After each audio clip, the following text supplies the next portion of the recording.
우리 말씀 보겠습니다. 신명기 6장 6절로 7절입니다. 신명기 6장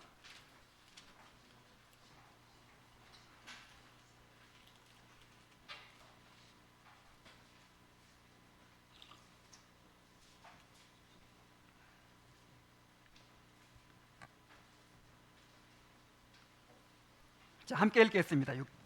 6절 7절입니다. 시작.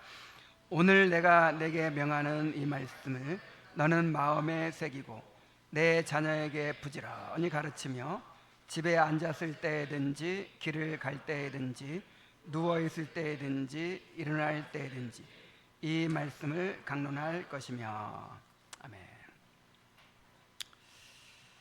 자, 우리가 하나님의 말씀을 배워갈 때 성경 본문 자체를 깊이 살펴보는 것도 중요하고, 또한 성경이 가르치는 바를 체계적으로 정리한 교리를 배우는 것도 중요합니다. 일단 성경 자체를 우리가 상고해 가야겠죠. 그래서 우리가 이제 주일 오전에는 또 수요 기도회 때는 강해 설교를 합니다. 성경 본문 자체를 이렇게 쭉 함께 살펴보는 것이죠. 자, 그런데 성경이 체계적으로 어떤 이렇게 이렇게 논리적으로 그렇게 기록된 책이 아니잖아요. 성경에는 역사도 있고 또 시도 있고 또 어떤 이야기도 있고 여러 가지 문학 형태로 그렇게 기록이 돼 있어요. 그래서 이 성경을 이제 좀 체계적으로 이렇게 이해할 필요가 있어요. 그래서 그 성경 말씀에서 하나님은 어떤 분이고 또 우리가 어떻게 구원을 받을 수 있고 구원받은 자들 어떻게 살아야 되고 하는 이런 그 성경에 대한 이해죠. 성경이 우리에게 말씀하시는 것이 무엇인가 하는 그 이해를 체계적으로 조직적으로 정리한 것을 교리라고 합니다. 그래서 성경을 잘 알려면 교리를 알아야겠죠. 교리를 알아야 그 교리가 이제 우리가 바른 관점을 제시해 주거든요. 성경을 어떻게 이해해야 되는가에 대한 바른 관점을 제시해 주기 때문에 우리가 성경을 바르게 또 이해를 할 수 있어요. 또 성경 본문 자체를 우리가 말씀을 듣고 또 묵상하기도 하면서 읽고 묵상하면서 또 이제 교리를 추출을 해야 되죠. 거기서 교리를 깨달아야 되죠. 그래서 우리 교회에서는 주일 오전 예배와 오후 또 수요 기도회 때는 이제 신약 강해, 구약 강해를 하고 본문 자체를 이렇게 상고해 가고 이 주일 오후 예배 때는 교리를 배우고 있어요. 근데 교리를 어떻게 배우느냐? 어떻게 배우면 좋을까요? 이 공교회가 공적으로 이렇게 진술해 놓은 표준 교리서가 있어요. 표준 문서가 있어요. 그것을 우리가 신조, 신앙고백, 교리문답이라고 하죠. 우리가 이제 오전 예배 때도 그런 얘기를 했잖아요. 우리가 겸손해야 된다 그랬죠. 우리는 이 주거 안에 사로잡히기가 너무 쉽고 또 내가 경험한 바를 벗어나기가 어려워요. 그리고 이 시대의 영향을 또 벗어나기가 어려워요.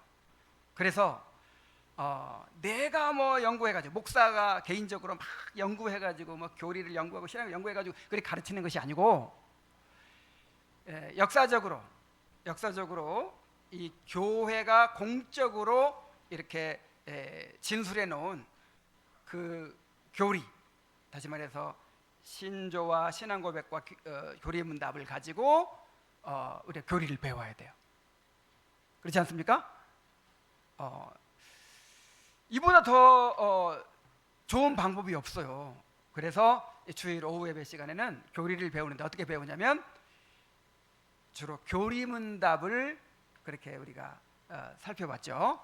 어, 소요리 문답, 대요리 문답, 또 하이델베르크 요리 문답, 뭐 밖에 이제 중요한 교리 문답서들을 계속 이제 공부해 가려고 합니다. 그래서 성경 본문 자체를 이렇게 강의하는 설교를 계속 말씀을 듣고, 그 다음에 또 교리 문답을 통해서 교리를 쭉 이렇게 지속적으로 배워가면 이 성경을 보는 눈이 열리고, 또 말씀에 순종하여 사는 삶이 또 이루어지리라고 기대할 수 있어요. 저는 요즘 우리가 대요리 문답 설교 동영상을 또 듣고 있죠. 하이델베르크 요리 문답 설교도 반복해서 몇 번 들었고, 또 대요리 문답 또 두 번째 듣고 있는 거죠. 근데 저는 이렇게 반복해서 들으면서 들을 때마다 정말 감탄을 해요. 설교를 잘해서 감탄한다는 게 아니고 내가 설교한 내용은 너무 부끄럽고 막 쥐구멍에 들어가고 싶을 때가 많지만, 그 교리 자체가, 교리 문답이 우리에게 제시하고 있는 그 교리 자체가 너무 명쾌한 거예요.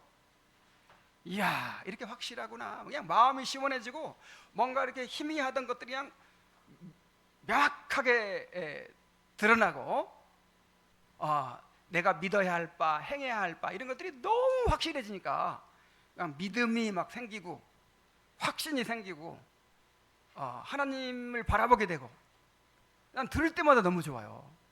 여러분 어떻습니까?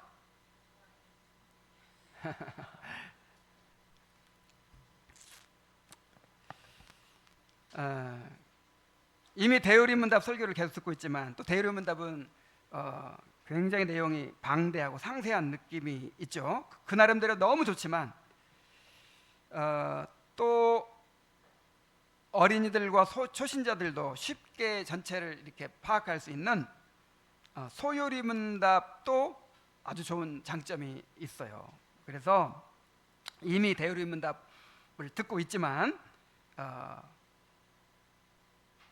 우리 어린이들과 또 초신자들을 위해서, 물론 성도 전체가 또 필요하죠. 좀 더 요약되고 간결한 이 소요리 문답 설교를 다시 시작하려고 합니다. 제가 10몇 년 전에 한 것이 있는데 지금 들으니까 너무 막 전투적으로 막 너무 막 열심히 했어요. 그래가지고 한번 또 이게 들으려면 힘들어.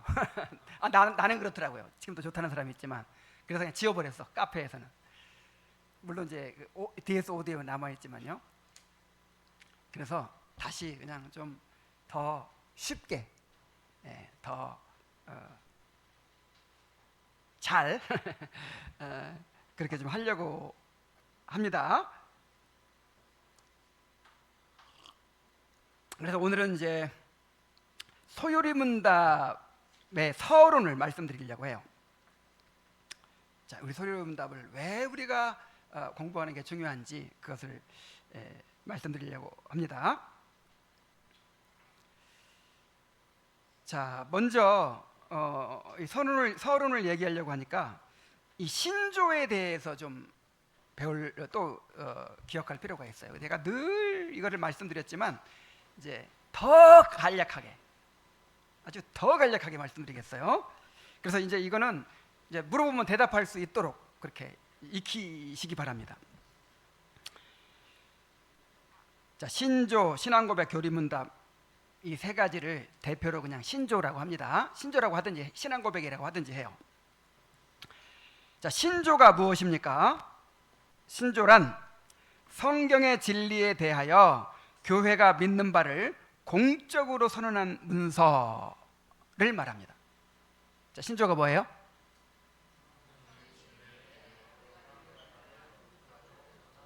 자, 내가 물어보면 딱 이렇게 대답할 수 있어야 돼요.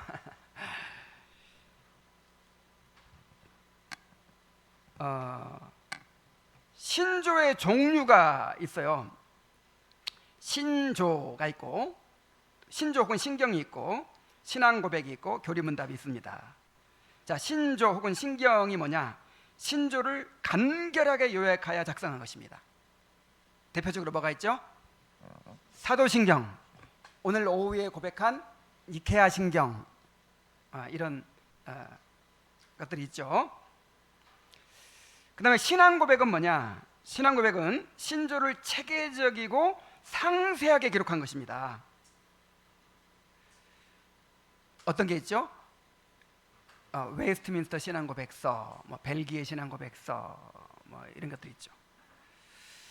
자, 신조가 보편적인 교회의 진술이라면 신앙고백은 그 교단의 믿음을 진술하는 것이다, 이렇게 볼 수 있어요. 그래서 신조가 보편적인 교회의 진술이기 때문에 만약에 신조를 받아들이지 않는다, 그럼 이단이에요. 나는 사도신경을 받아들일 수 없다, 만약에 어떤 사람이나 어떤 교회가 그런다면 무조건 이단으로 봐도 돼요. 난 니케아 신경을 받아들일 수 없다, 그러면 이단이에요. 자, 그런데 어떤 교회가 나는 그 웨스트민스터 신앙고백서 그대로 나는 받아들이지 않는다, 이러면 이단이라고는 할 수 없어요. 대신 그 교회는 장로교가 아니다, 이렇게 말할 수 있는 거죠. 이 장로교의 신앙고백서인 웨스트민스터 신앙고백서를 받아들이지 않기 때문에. 자, 교리문답은 뭐냐? 신앙교육을 위해서 신조를 문답식으로 작성한 것입니다. 자, 구분할 수 있겠죠?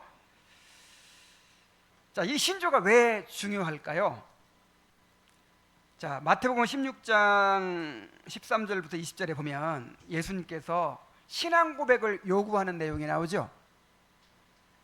사람들이 나를 누구라 하느냐, 그래 물어보니까 뭐라 그래요? 어떤 사람은 세례 요한이라고 해요. 예수님 보고 세례 요한이 죽었다 살아났대요. 그 다음에 어떤 사람은 엘리야라고 하고, 어떤 사람은 에레미야 선지자들 중에 하나라고 하고.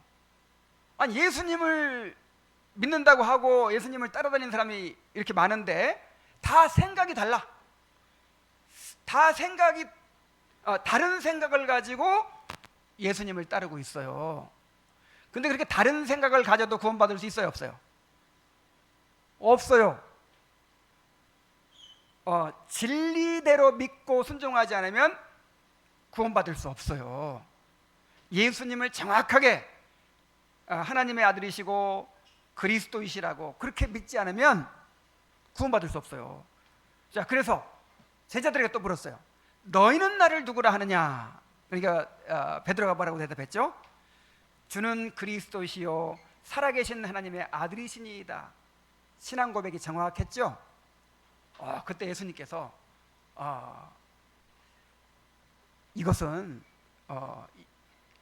너희 하나님 아버지께서 깨닫게 해주시지 않으면 이렇게 깨달을 수 없다 하면서 그 신앙 고백을 인정해 주시면서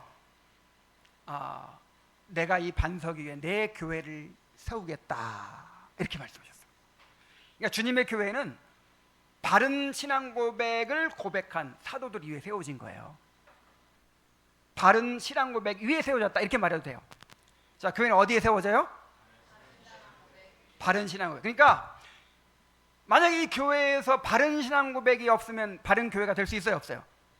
없어요. 아무리 사람들이 많이 모여도 어떤 사람은 예수님을 세례 요한이라고 믿고, 어떤 사람은 엘리야라고 믿고, 어떤 사람은 선지자 중에 하나라고 믿는데 어떻게 구원받아요? 그거는 아무리 사람이 많이 모여도 바른 교회가 될 수 없어요. 바른 교회는, 예수님께 세우시는 바른 교회는 반드시 바른 신앙 고백 위에 세워지는 것입니다. 오늘날 우리에게도 마찬가지예요. 여러분, 오늘날 그리스도인이라고 하는 사람들, 교회 다니는 사람들의 그리스도에 대한 지식이, 그 신앙이 다 같아요, 틀려요? 다 틀려요.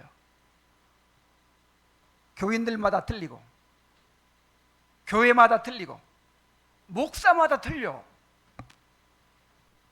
도대체 그러면 누가 옳은 거예요? 자, 똑같은 성경을 가지고 똑같은 하나님을 믿는데 다 생각이 다르고 주장하는 게 다르면 누가 옳은 거냐? 옳은 거예요. 어떻게 구분해야 돼요? 그래서 신앙 고백이 필요한 것입니다. 신조가 필요한 것입니다. 그래서 구체적으로 교회가 신조를 작성한 목적을 보면, 자, 신조를 작성했다고 했을 때 오해하면 안 돼요. 사람들이 모여가지고 교회 지도자들이 모여가지고 자, 우리 교리를 이렇게 만들자, 절대 이렇게 한 게 아니고 이미 믿고 있는 바를, 교회가 이미 믿고 있는 바를 공적으로 진술한 거예요. 자, 왜 이렇게 신앙고백서를 만들었느냐, 신조를 만들었느냐? 일단 이단의 공격에 대처하기 위해서요. 자, 똑같은 성경을 가지고 자꾸 다른 주장하는 사람들이 나오잖아요. 사도들이 살아있을 때부터 막 다른 주장들이 나오기 시작했어요. 그러면 앞으로 얼마나 많은 이상한 주장들이 나오겠어요. 그래서 이게 원래 교회가 성경에 대해 믿는 바다 하고 딱 이렇게 공적으로 정리를 한 거예요. 그 다음에 신앙교육을 위해 또 필요했죠. 이제 교회에 새로 들어오는 사람이 이제 교회 회원이 되려면 같은 믿음을 가져야 되죠. 그 같은 믿음을 가지려면 이제 교리를 배워야 되는데, 이 신조를 통해서, 신앙 고백을 통해서 이제 같은 믿음의 내용을 배우는 거죠. 그리고 자녀들에게 신앙을 전수해야 되는데, 자녀들에게 어떻게 신앙을 전수하죠? 교회가 공적으로 진술해 놓은 표준 교리서, 이 신조를 가르침으로써 신앙을 전수하는 거예요.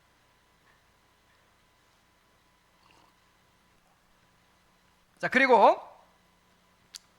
교회의 하나됨과 보존을 위해서 필요합니다. 여러분, 교회가 하나가 돼야 되죠? 자, 교회는 하나 돼야 됩니다. 그런데 아까 오전에 뭐라고 그랬어요? 오히려 진리가 어떻게 한다? 분리시킨다 그랬어요. 그래서 교회가 하나 된다고 할 때 믿는 바가 다른데도 하나가 될 수는 없어요. 이건 교회를 오염시키는 것이고, 이건 하나님을 모욕하는 일이에요. 그리스도 안에서 그리스도를 아는 일과 믿는 일에 하나가 되는 거예요. 자, 어떻게 하나가 된다고요? 그리스도를 아는 일과 믿는 일이 하나가 되는 것이지, 그냥 너도 나도 하나가 되자, 이거는 교회를 더럽히는 일입니다. 절대 그래서는 안 돼요. 오히려 이 믿는 바가 다르면요, 분리해야 돼요. 분리. 정말 진리편에 서서 이 분리해내야 되는 거예요. 그래서 교회의 하나됨을 위해서, 그리고 보존을 위해서, 자, 이 주님의 교회가 세대를 이어서 계속 보존이 돼야 되는데, 끊임없이 새로운 메시지가 다가오고 새로운 가르침들이 막 이렇게 들어올 텐데, 현재 우리가 믿는 바대로 이 교회가 순수성을 계속 유지할 수 있으리라고 어떻게 보장해요? 목사도 달라질 거고, 또 교인들도 새롭게 들어올 거고. 자, 이 교회가 그대로 어떻게 보존될 수 있을까요? 그래서 뭐가 필요해요? 신조가 필요하단 말이에요. 신앙 고백이 필요하단 말이에요. 이 신앙 고백이 있으면 이게 기준이 되니까 계속 이대로만 가르치면 돼. 계속 이대로만 믿으면 교회가 영원히 순수성을 보존할 수가 있죠. 그 다음에 또 한 가지 목적이 있는데, 예배에 사용하기 위해서요. 예배 가운데 예배 요소 중에 하나가 주님께 대한 신앙 고백이에요. 그래서 우리 공예배 순서 가운데 꼭 무슨 순서가 있죠? 신앙 고백이 있잖아요. 사도신경을 가지고 신앙 고백을 했고, 또 오후 예배 때는 오늘 니케아 신경을 가지고 신앙 고백했죠. 우리가 이렇게, 우리 공동체가 이렇게 함께 믿습니다, 이거 자체가 하나님께 대한 예배예요. 자, 신앙 고백 자체가 예배입니다. 그래서 함께 고백할 수 있도록 하기 위해서 공적인 문서를 만든 것이죠. 자, 이렇게 만들어진 신조를 한번 보겠습니다. 자, 어떤 신조들이 있는가? 먼저 초대교회의 신조가 있어요. 초대교회를 한 5세기까지로 봅니다. 로마 카톨릭이 형성되기 전까지를 사도 시대부터 로마 가톨릭이 형성되기 전까지를 초대교회라고 보는데, 초대교회 신조는 4가지가 있어요. 사도신경, 니케아 신경, 칼케돈 신경, 아타나시우스 신경이에요. 자, 사도신경이 뭐죠? 우리가 늘 고백하는 신조죠. 교회사 최초의 신조이고 삼위일체 하나님에 대한 신앙 고백이며 복음의 요약이에요. 자, 사도신경이 뭐예요? 복음의 요약입니다. 그래서 자, 우리가 하나님을 믿어야 구원받죠? 근데 하나님을 어떻게 믿어야 돼요? 사도신경에 요약되어 있는 거예요. 성부 하나님께 대한 신앙, 믿음, 또 성자 예수 그리스도에 대한 믿음, 성령님께 대한 믿음이 이제 어떻게 믿어야 될지가 요약이 되어 있어요. 자, 그 다음에 이제 니케아 신경이 있는데, 오늘 오후 예배 때 우리가 고백한 신조죠. 그리스도의 신성을 부인하는 아리우스파의 문제를 해결하기 위해서 320원 니케아 종교회의에서 작성이 됐어요. 그래서 그리스도의 신성을 명확히 했죠. 그리스도는 하나님이시다 하는 것을. 그 다음에 세 번째로 칼케돈 신경이 있어요. 칼시돈 신경이라 이렇게 있는데, 자, 그리스도께서, 우리가 그리스도를 믿으려면 어떻게 믿어야 되냐면 한 위격의 두 본성을 가지셨다, 이렇게 믿어야 돼요. 자, 어떻게? 그래서 이걸 이제 간단히 줄여서 이성일위입니다. 자, 인격은 하나이시고 본성은 둘이에요. 신성과 인성. 자, 신성과 인성이 한 위격에 연합되어 있다. 꼭 이렇게 하면 돼요. 구원받아요. 꼭 이렇게 요래야만 한 위격의 신성과 인성이 연합되어 있는 이 분이어야만 우리의 중보자가 될 수 있고 구원자가 될 수 있는 거예요. 만약에 그 이성일위의 교리를 부인하면 이단이 됩니다. 자, 그런데 네스토리우스라는 사람이 이중 위격론을 주장하는 거예요. 예수님이 하나님으로서의 인격도 있고 사람으로서의 인격도 있다. 그 다음에 또 유티케스라는 사람은 단성론을 주장해요. 신성과 인성이 이렇게 혼합이 된 분이다. 자, 이것을 이제 반박하기 위해서 451년 칼케돈 공회에서 채택된 신조예요. 그래서 그리스도의 이성일위 교리를 확고히 했죠. 그 다음에 아타나시우스 신경이 있어요. 삼위일체 교리와 그리스도의 신성에 대하여 더욱 명확하게 선언한 신조인데, 그 아리우스, 오늘날 여호와 증인의 조상, 예수님의 신성을 부인하는 이 아리우스주의와 싸웠던 아타나시우스의 이름을 따서 이름이 붙여졌어요. 자, 이 4가지 신조는, 자, 4가지 신조를 한번 말해봅시다. 시작. 사도신경, 니케아 신경, 칼케돈 신경, 아타나시우스 신경. 자, 이 4가지 신조는 교파를 초월해서 모든 기독교인들이 인정하는 신조예요. 그래서 만약에 이 신조들을 받아들이지 않으면 이단이 됩니다. 근데 이 신조들이 있는지도 모르는 사람들이 많아. 자, 그 다음에 이제 한 6세기부터 16세기까지는 로마 카톨릭이 지배하던 시대예요. 로마 카톨릭이 진리를 완전히 감춰버렸죠. 그래가지고 그 로마 카톨릭이 지배하던 1000년 기간을 암흑시대라고 하잖아요. 암흑시대. 그때는 어떤 신조도 작성되지 않았어요. 그런데 16세기 종교개혁 이후에 이제 성경의 진리를 다시 회복한 다음에, 우리 교회가 사도시대부터 믿어왔던 정통 교리가 바로 이것이다 라고 교회가 공적으로 진술한 이 신앙 고백서들, 신조들이 막 쏟아져 나오기 시작했어요. 한 120개 정도, 뭐 세세하게 따지면 그 이상도 많지만 중요한 신조만 해도 몇 개? 120개 정도가 나왔어요. 그게 다 16세기, 17세기에 다 작성된 것입니다. 그 중에 4가지, 120개를 다 기억하라고 하면 어려우니까 4가지는 꼭 기억해야 돼요. 자, 먼저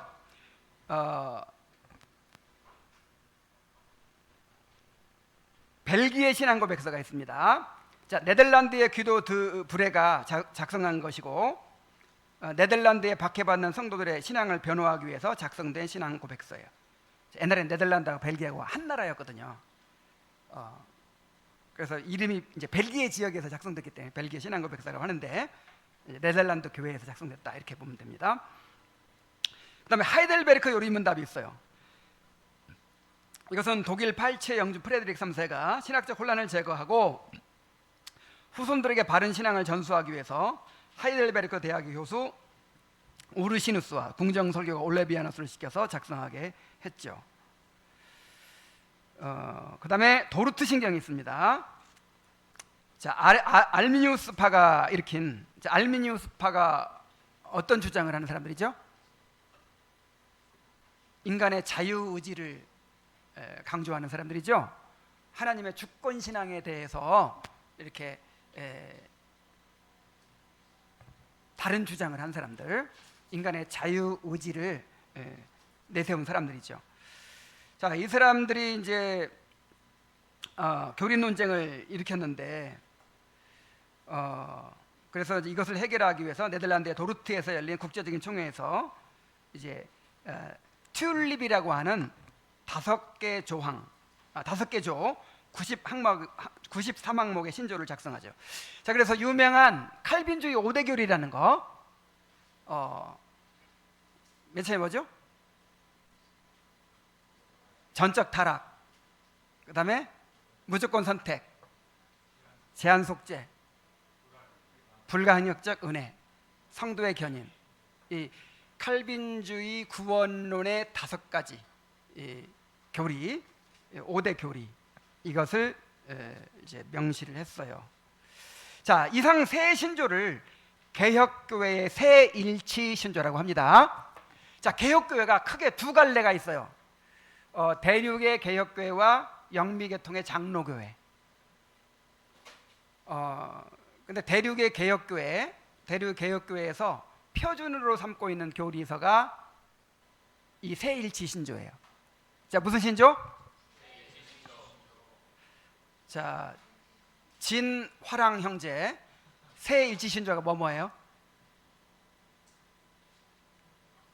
벨기에 신앙고백서, 하이델베르크 요리문답, 도르트 신조. 자, 꼭 기억하세요. 자, 그리고 이제 맨 마지막으로 작성된 신앙고백서가 웨스트민스터 신앙고백서입니다. 영국의 찰스 1세가 개혁 운동을 탄압하자 의회의 다수를 차지하고 있던 청교도들이 항거에서 내전이 일어났죠. 이때 의회는 완전한 개혁을 위해서 1643년 웨스트민스터 교회에서 총회를 소집하였고 121명의 신학자와 목사, 30명의 국회의원, 스코틀랜드 대표 8명이 참석해서 5년 6개월간 총 1163회의 회의를 거쳐 신앙고백서, 대요리문답, 소요리문답, 예배모범, 정치보범으로 이루어진 장로교회 표준문서를 작성했습니다. 개혁교회 신앙이 거의 완전하게 표현되어서 종교개혁의 완성을 이루었다라는 평가를 받고 있어요. 자, 이것은 정말 하나님의 섭리였어요. 여러분 생각해 보세요. 자, 몇 년간 회의를 했어요? 여러분 당시 그 신학의 깊이가요. 그 당시만 해도요, 16세기, 17세기만 해도 어렸을 때부터 고전을 배우거든요. 고전을 배우고 그 다음에 한 20살 정도면 박사가 돼요. 하여간 뭐 지금 그 지적 수준과는 비교할 수 없는 엄청난 수준의 그 석학들이 몇 명이 모였어요? 120명이 모였어요. 그래가지고 몇 년간? 5년 6개월 동안 밥 먹고 자고 회의만 한 거예요. 그리고 1163회 회의를 거쳐서 그 회의만 한 게 아니고 계속 기도회를 하면서 기도회를 하고 예배를 드리고 하면서 그렇게 이제 장로교의 표준 문서를 만들었어요. 자, 이런 일은 전에도 없었지만 앞으로 영원히 불가능해요. 이렇게 공적인 권위를 가진 이런 단체를 만들 수도 없어요, 지금은. 그리고 그런 수준의 학자들도 없어. 그리고 이렇게 5년 6개월씩 이렇게 모여가지고 이걸 회의를 하고 이거를 그렇게 할 수 있겠어요, 없겠어요? 이거는 정말 하나님의 특별한 섭리에 의해서 이루어진 거예요. 그래서 이제 좀 무지한 사람들이 야, 이거 17세기에 만들어진 문서인데 오늘날에는 얼마나 신학이 발전하고 얼마나 새로운 지식이 많이 증가했는데 옛날의 문서를 우리가 또 배울 필요가 있느냐, 막 이런 말을 하는 거는 정말 무지를 드러내는 말이에요. 이보다 더 잘 정리해 놓은 문서가 없어요. 그래서 정말 이보다 더 내가 연구를 많이 해가지고 새로운 거를 막 가르치겠다, 이거는 진짜 교만이에요, 교만. 그래서 몇 가지 문서를 만들었다고요? 자, 이 5가지 문서도 다 외우세요. 자, 뭐 만들었어요? 맨 처음에 웨스트민스터 신앙고백, 그 다음에 대유리문답, 소유리문답, 예배모범, 정치모범. 자, 신앙고백은 뭐냐면 성경의 주요 교리를 조직신학적으로 체계 있게 정리한 장로교의 공식 신앙고백서로서 개혁신앙의 핵심 진리를 다 담고 있죠. 그 다음에 대요리문답, 소요리문답은 이제 문답식으로 공부하도록 되어 있는 교재예요. 대요리문답은 신학생과 성인 신자를 위해서 보다 깊이 있고 체계적인 문답식 교리 교육서로 만들었어요. 그 다음에 소요리문답은 어린이와 초신자를 위한 문답식 교리 교육서로서 간결하고 명료하게 신앙의 핵심을 가르칩니다. 예배모범은 공예배에서의 기도, 설교, 성례 등 모든 예배의 원칙과 지침을 제시한 문서입니다. 정치모범은 교회 직분, 치리, 노회와 총회의 구성 등 장로교회의 정치제도와 운영 원리를 규정한 문서입니다. 그래서 웨스트민스터 표준 문서가 장로교회 헌법책에 들어있어요. 어디에 들어있어요?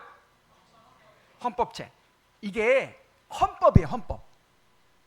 이 헌법이라는 말이 무슨 말이에요? 모든 장로교회는 이대로 믿어야 돼. 성경을 이해할 때 다른 방식으로 이해하면 안 돼. 웨스트민스터 신앙 고백서대로 성경을 해석해야 돼요. 진요선 목사가 어디서 신학 공부를 많이 하고 오더니 기가 막힌 교리를 만들어낸 거예요. 사람들 이해하기 쉽더라고. 그냥 기가 막힌 교리를 만들어내가지고 막 너무 잘 가르치니까 사람들이 막 구름대처럼 막 몰려들고 막 그래요. 근데 웨스트민스터 신앙 고백서와 달라. 그럼 어떻게 해요? 이단이에요, 이단. 이제 더 이상 따르면 안 돼요. 자, 장로교회에서 목사 되려면 서약합니다. 나는 장로교 목사로서 웨스트민스터 신앙 고백서대로 믿고 따르기로 서약합니다. 이렇게 서약을 해요. 그 다음에 장로교회에서 장로 되려면, 장로교회에서 집사 되려면, 우리 그냥 임기 집사들은 그냥 대충 됐지만 되려면 서약을 해야 돼요. 나는 웨스트민스터 신앙 고백서대로 믿고 따르기로 서약합니다. 헌법이에요, 헌법. 그런데 헌법에 들어있는 이거를 알지도 못해. 있는지도 몰라.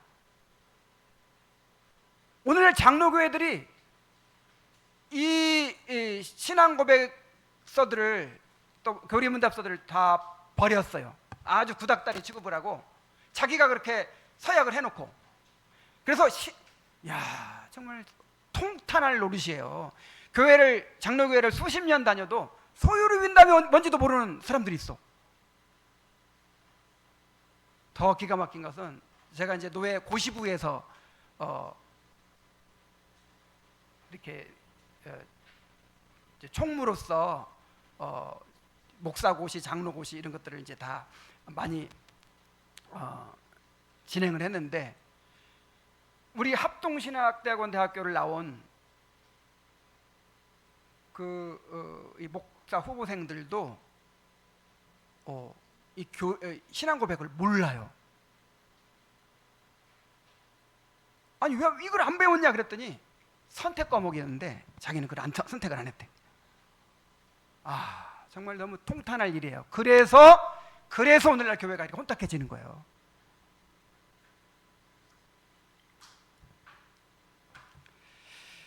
자, 이 신조가 없으면, 신조와 신앙고백과 교리문답이 없으면 교회가 순수성을 유지할 수 있어요, 없어요? 없어요. 교회는 반드시 변질되고 말아요.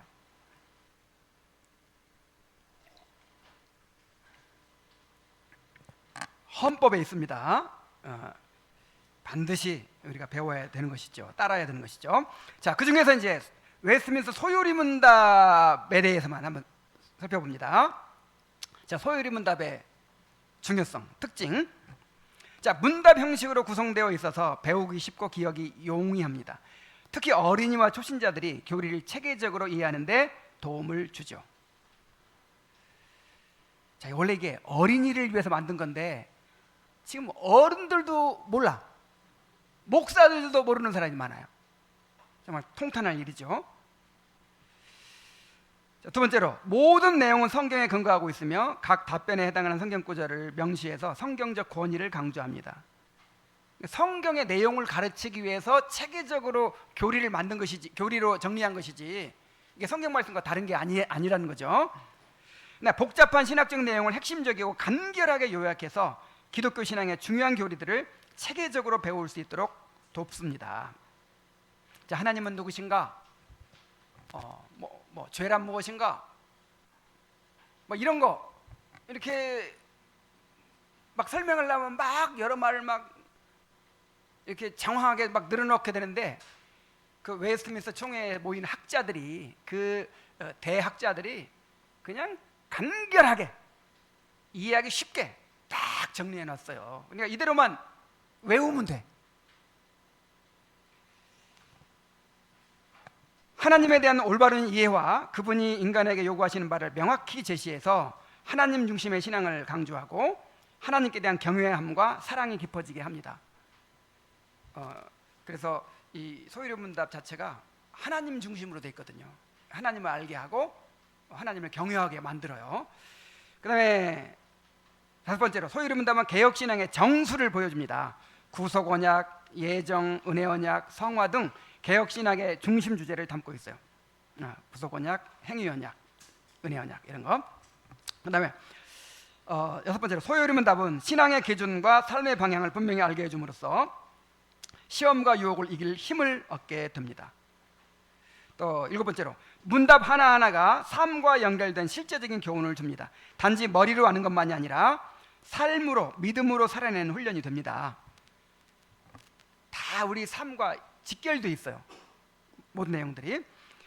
자, 그 다음에 마지막으로, 작성된 이래로 교회에서 신자들을 교육하고 가정에서는 자녀들에게 신앙을 전수하는 교리교육의 표준 자료로 사용되어져 왔습니다. 그래서 이 개혁교회, 장로교회의 성도들은 어느 교회에서나 어느 가정에서나 이 소요리 문답을 통해서 교리를 배우고 자녀들에게 신앙을 전수해 왔어요.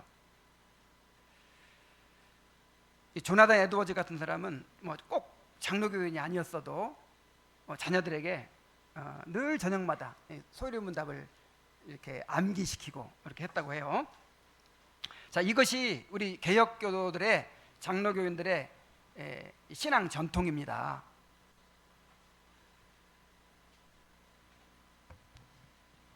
그래서 우리들도 그런 목표를 가져야 돼요.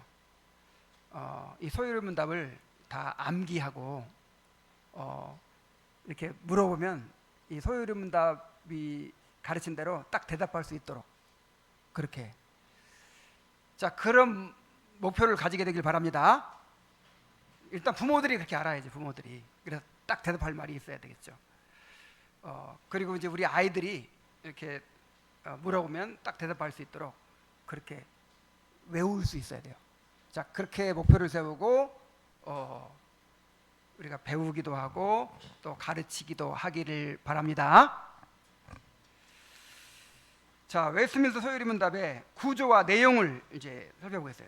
야, 내가 욕심 같아서는 이거를 함께 107문인데 처음부터까지 다 한번 읽어봤으면 좋겠다, 그런 생각을 하기도 했는데 그건 숙제로 하겠어요. 숙제입니다. 집에서 이렇게 이제 제가 구조와 내용을 이렇게 말씀드리면 그 구조와 내용을 따라서 한번 집에 가서 꼭 읽어보시기 바랍니다.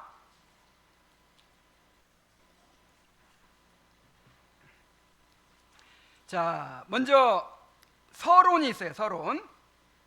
이 소요리문답의 서론은 사람의 첫째가는 목적, 그리고 그 목적을 위해 살도록 주신 성경, 그리고 성경이 가장 중요하게 가르치는 것이 무엇이냐 하는 이 세 가지가 이제 기록되어 있죠. 자, 이것만 한번 찾아봅시다. 이 시편 찬송에 소요리문답이 들어있죠. 750페이지예요. 750페이지.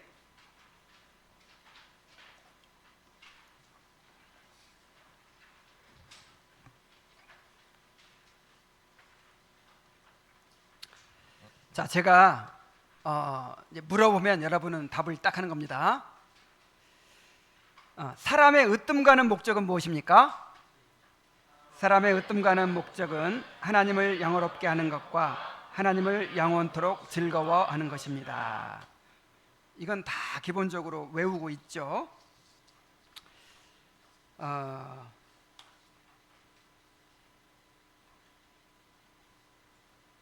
자, 우리가 존재하고 살아가는 목적이 하나님께 있다는 점을 먼저 이렇게 명시하고 시작을 해요.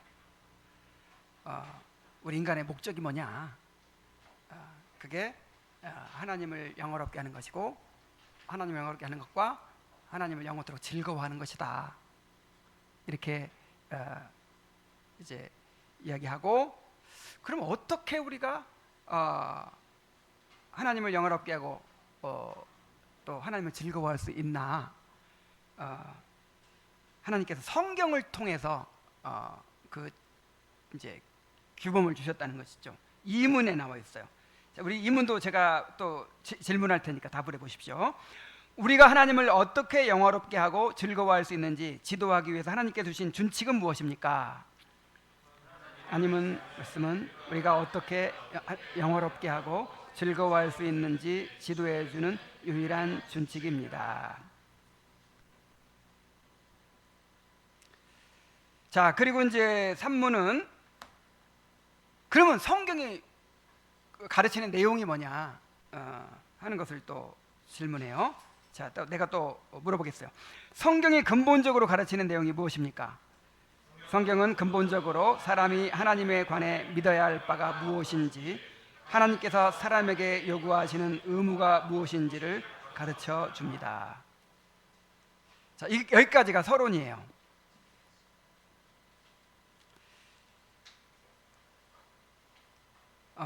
인간의 가장 제일 되는 목적, 첫째 가는 목적이라고도 하고 으뜸 가는 목적이라도 하고 주된 목적이라고, 이게 이제 번역에 따라서 표현은 다르지만 인간의 목적이 뭐냐, 근본적인 목적이 뭐냐, 하나님을 영화롭게 하고 그를 영원토록 즐거워하는 것이다. 그럼 어떻게 우리가 영화롭게 할 수 있고 즐거워할 수 있냐? 어디 보면 안다? 성경에 이제 나와 있다는 거죠. 하나님께서 우리에게 주신 규칙이다, 뭐 규범이다, 뭐 준칙이다, 뭐 여러 가지 표현이 있지만 성경이 기준이 된다, 그런 말이죠. 근데 성경이 또 어떤 내용으로 되어 있냐 하니까 성경을 두 가지로 딱 얘기하죠. 우리가 하나님에 대해서 믿어야 할 것이 무엇인가, 그 다음에 하나님께서 우리에게 요구하시는 것이 무엇인가. 자, 이렇게 이제 서론을 얘기한 다음에 이제 본론으로 들어가서 크게 두 부분으로 이제 설명을 합니다. 사람이 하나님에 대하여 믿어야 할 것이 4문부터 38문까지, 그 다음에 하나님이 사람에게 요구하시는 의무가 39문부터 107문까지예요. 자, 먼저 사람이 하나님에 대해 믿어야 할 것이 무엇인지 자, 사람이 하나님에 대해서 믿어야 할 것은 한마디로 삼위일체 하나님과 그분의 사역이에요. 뭐라고요? 이것이 사도신경에 요약되어 있어요. 사도신경에. 그래서 사도신경의 내용을 이렇게 풀어놓은 것이다, 이렇게 보면 됩니다. 그래서 사문부터 육문까지는 삼위일체 하나님에 대해서, 하나님의 속성, 하나님의 유일성, 삼위일체 이렇게 이제 기록하고 있고요. 자, 이렇게 놀라우신 하나님이 우리의 아버지가 되신다는 사실, 우리에게 자신의 영광과 행복을 누리게 하신다는 사실을 보여줍니다. 자, 이제 이어지는 내용은 그 하나님을 알아가는 과정이에요. 그래서 맨 처음에 하나님의 작정에서 시작하죠. 하나님의 작정은 창조와 섭리로 나누어질 수 있어요. 하나님의 작정은 창조와 섭리로 이루어집니다. 그래서 작정 자체에 대해서 7, 8문, 하나님의 창조에 대해서 9, 10문까지, 하나님의 섭리에 대해서 11문과 12문까지 나와요. 자, 그 다음에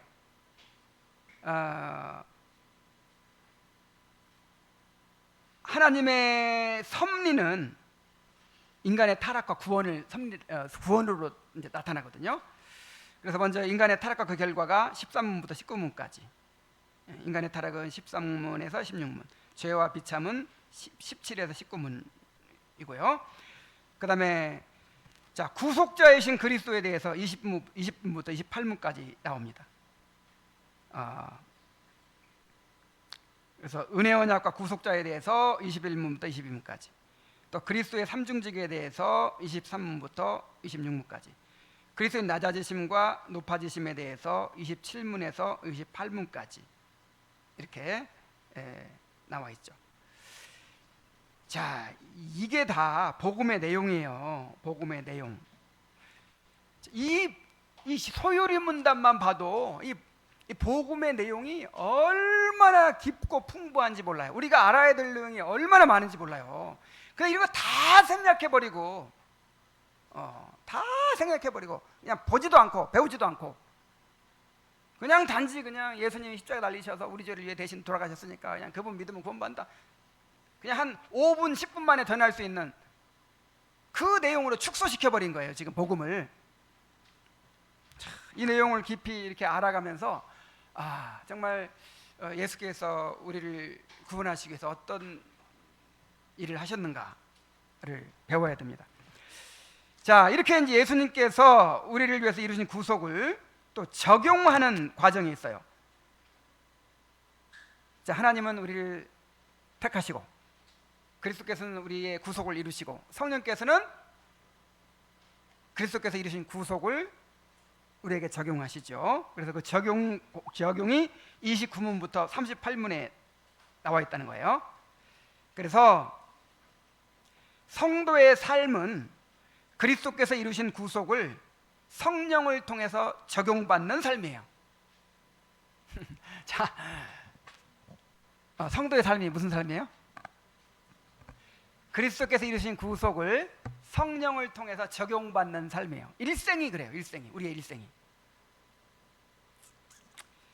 그래서 구속의 적용 방식을 29문에 31문이 보여주고, 자, 이렇게 그리스도의 구속을 우리의 삶에 적용하면 이 땅에서 받는 은혜가 있어요. 30문부터 36문.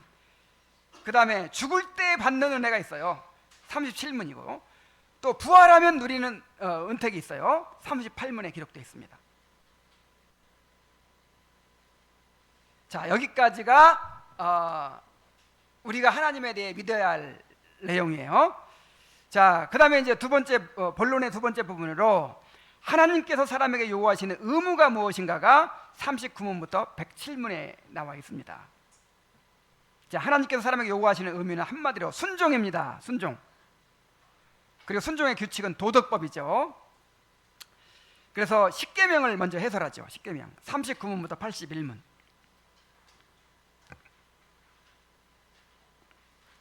도덕법과 도덕법의 요약인 십계명을 39문에서 42문에 말하고, 그다음에 실제적인 십계명의 내용을 43문서 81문까지 이야기합니다. 서문 1계명, 2계명, 3계명, 4계명, 5계명, 6계명, 7계명, 8계명, 9계명, 10계명. 이 소유문답에서 제일 많은 분량을 차지하고 있는 부분이 어느 부분일까요? 십계명이에요. 전체 문답의 4분의 1이 십계명이에요. 대요리 문답의 경우는 3분의 1이 십계명이에요. 근데 그 분량으로 보면요, 대요리 문답의 전체 분량의 반이 십계명이에요. 자, 왜 이렇게 많이 다뤘을까요? 그만큼 중요하다는 거예요. 이 하나님의 율법을 알아야 내가 죄인인 걸 알고 또 예수님의 구속의 은혜를 알 수 있어요. 근데 오늘날 십계명을 가르쳐요, 안 가르쳐요? 생략해 버리잖아요, 다.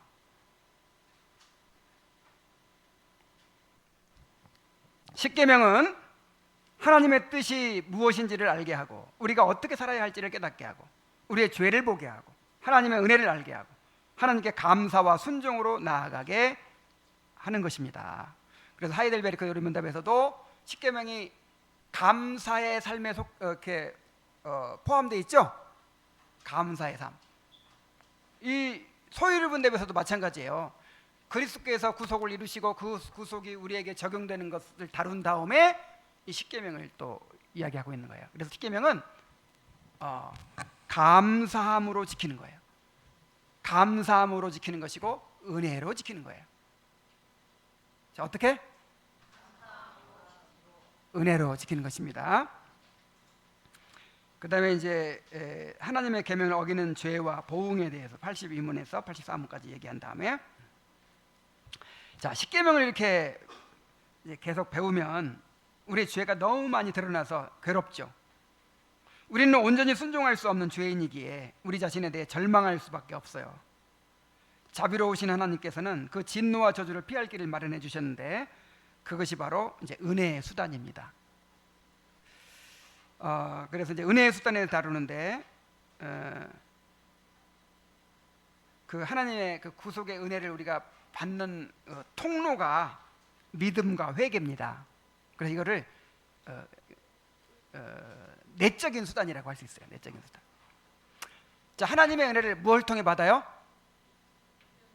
믿음과 회개. 그래서 죄로 인한 저주와 진노를 피하도록 하나님께 요구하시는 것이 믿음과 회개다라는 것이 45문에 나와 있고, 그리스도를 향한 믿음에 대해서 86문에 나와 있고, 생명에 이르는 회개에 대해서 87문에 나와 있습니다. 자, 그런데 이런 믿음과 회개를 일으키고 강화하도록 우리에게 주신 외적인 수단이 있어요. 외적인 수단. 그게 뭐죠? 자, 은혜의 수단이라고 하죠. 그래서 이제 정확하게는 외적인 은혜 수단이죠. 그게 세 가지가 뭐예요? 말씀과 성례와 기도입니다. 그래서 이제 이 은혜의 수단을 다루는 것으로 소유리 문답이 끝나죠.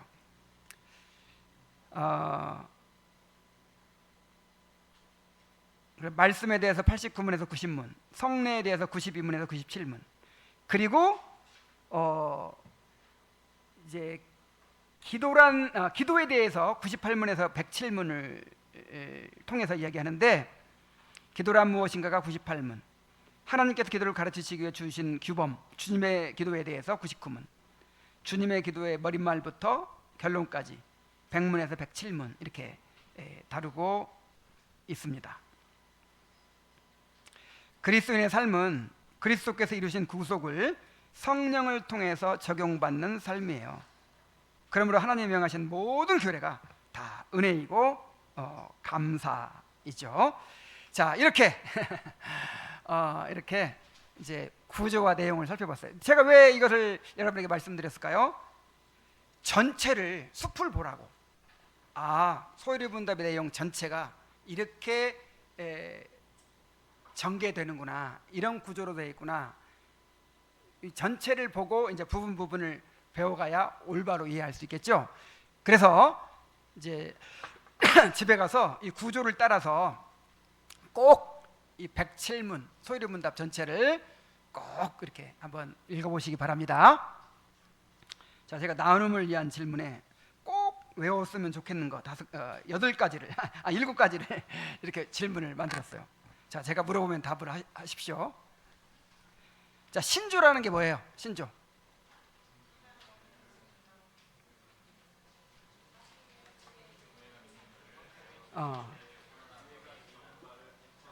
그렇죠. 성경에 대해 교회가 믿는 바를 공적으로 선언한 문서죠. 그 다음에 신조의 3가지 형태가 뭐예요? 신조, 신앙고백, 교리문답. 그 다음에 교회가 신조를 작성한 이유가 뭐예요? 이단에 대처하기 위해서. 그 다음에 신앙교육을 위해서, 교회의 하나됨과 보존을 위해서. 그 다음에 예배에 사용하기 위해서. 자, 그 다음에 초대교회에서 작성된 4가지 신조가 뭡니까? 사도신경, 니케아신경, 갈케돈신경, 아타나시우신경. 그 다음에 종교개혁 이후에 만들어진 신조들 가운데 개혁교회의 새 일치 신조가 뭐예요? 벨기에 신앙고백서, 하이델베르크, 도르트 신조. 그 다음에 웨스트민스터 총회에서 작성된 장로교회 표준문서 5가지는 신앙고백서, 대요리문답, 소요리문답, 예배모범, 정치모범. 자, 개혁교회 2갈래가 있다고 했죠? 대륙의 개혁교회, 그 다음에 영미계통의 장로교회. 대륙의 개혁교회는 새 일치신조를 표준문서로 삼고 표준문서로 받아들이고 웨스트민스터 신앙고백서를 인정해요. 이제 참고하는 거죠. 그 다음에 장로교회는 웨스트민스터 신앙고백서를 표준문서로 삼고 또 새일치 신조도 받아들여요. 그래서 교리가 다른 게 아니에요. 똑같은데 이제 어떤 걸 우선으로 하느냐, 그게 거기에 달려 있는 것이죠. 자, 이 소요리문답을 왜 배워야 돼요?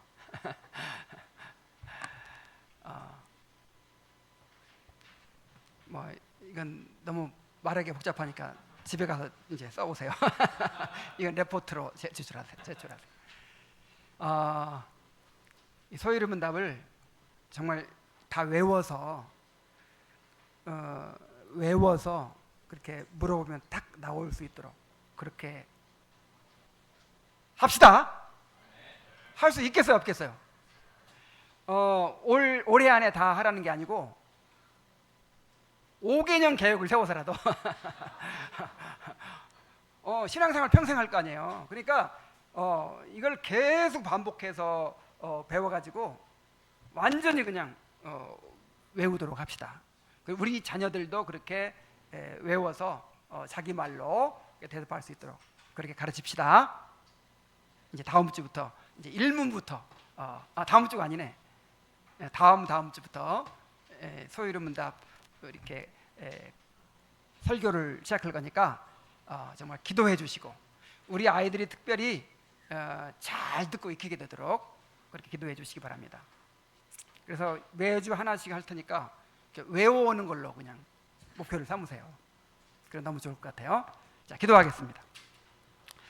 하나님 아버지, 우리에게 이 공교회에 너무나도 귀한 유산을 허락해 주셔서 감사합니다. 만약에 우리에게 이 신조와 신앙고백서와 교리문답이 없었다면 어떻게 우리가 기준을 삼아서 진리를 분별할 수 있겠습니까? 어떻게 잘못된 이단들의 공격을 막아내고 어떻게 신앙을 교육하고 우리 자녀들에게 전수할 수 있겠습니까? 어떻게 교회의 하나됨이 이루어지고 또 교회가 순수하게 보존될 수 있겠습니까? 하나님 아버지, 정말 우리가 이 공교회의 신조를 알게 되었다는 것은 너무나도 큰 축복입니다. 아버지 하나님, 정말 우리가 열심히 배우고 잘 익히게 하여 주옵소서. 특별히 이번에 이제 새롭게 소요리문답 설교를 시작할 텐데 하나님 아버지, 우리가 새로운 마음으로 이 교리를 잘 배워갈 수 있도록 인도하여 주옵소서. 예수님의 이름으로 기도하옵나이다. 아멘.